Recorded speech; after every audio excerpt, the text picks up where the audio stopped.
Now to this headline from the Wall Street Journal's recent profile of Detroit Mayor Mike Duggan. He turned around Detroit as a Democratic mayor. Now he's ditching the party.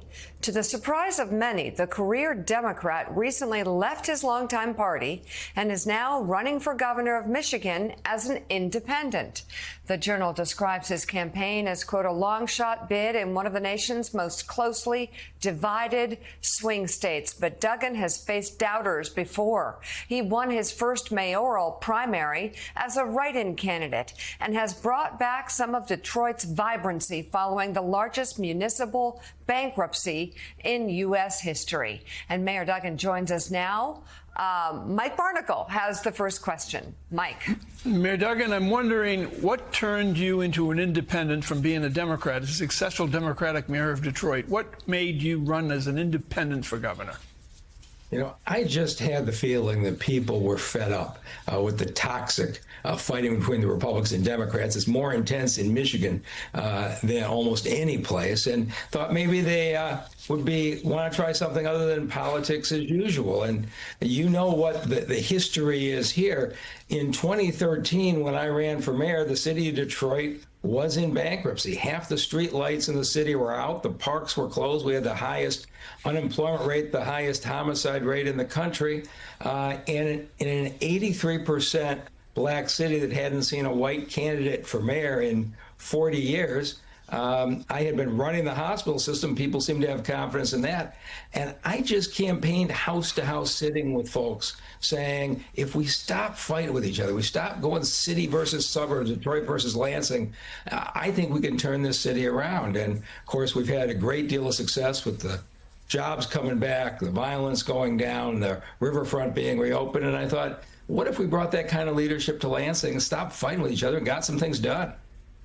Mayor Duggan, I watched you win that campaign, and you absolutely did exactly what you said in terms of you surprised a lot of people.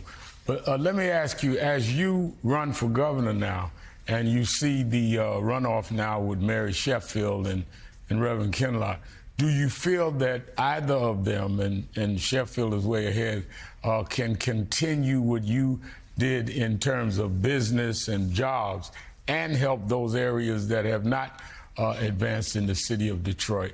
Are you concerned about that continuing in terms of your legacy? And do you think that you have tangible ways that you can do that statewide if, in fact, you're elected governor, to have the marriage of bringing business and jobs back and hit areas that have been neglected, frankly, around the state?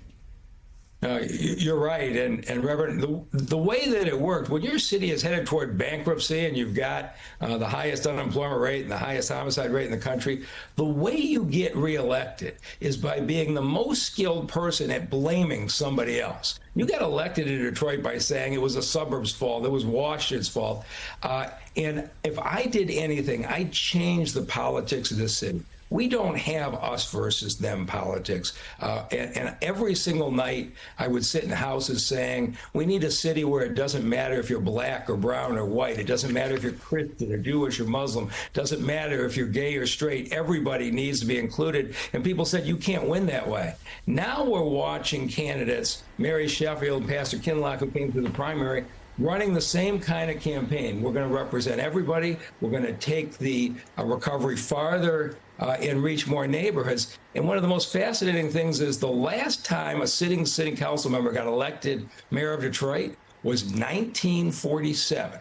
Every time it came up, people wanted change. Mary Sheffield, as council president, ran a strong #1. And I think it's an indication that people in the city want the next generation to build on the success. And of course, all the candidates are running on a platform of building on that success.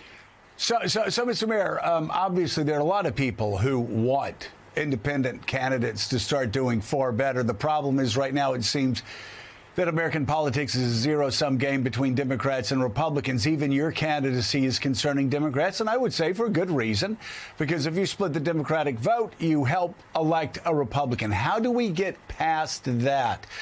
Because, again, that continues to be a concern. People saying, I'm not going to run as an independent because all I'm going to do is help elect Republicans or help elect Democrats.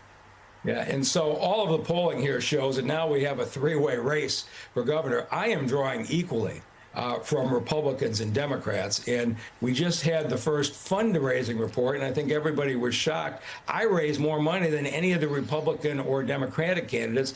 I've got support from major Democratic unions like the carpenters and the plumbers and the hospitality workers, police officers, firefighters. I've also got support from the Greater Detroit Chamber of Commerce, and there's a lot of excitement here that says maybe we don't have to be like that. And so the two parties, the Democrats are saying he's awful, he's going to split the votes. The Republicans are saying to their people, don't donate money to him, he's going to beat our candidates, he's really a Democrat. But I'm now going to all these small towns and farms.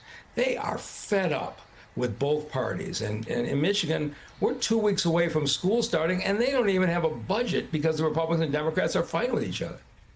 Detroit Mayor, an independent candidate for the governor of Michigan, Mike Duggan. Mr. Mayor, thank you very much for joining us this morning.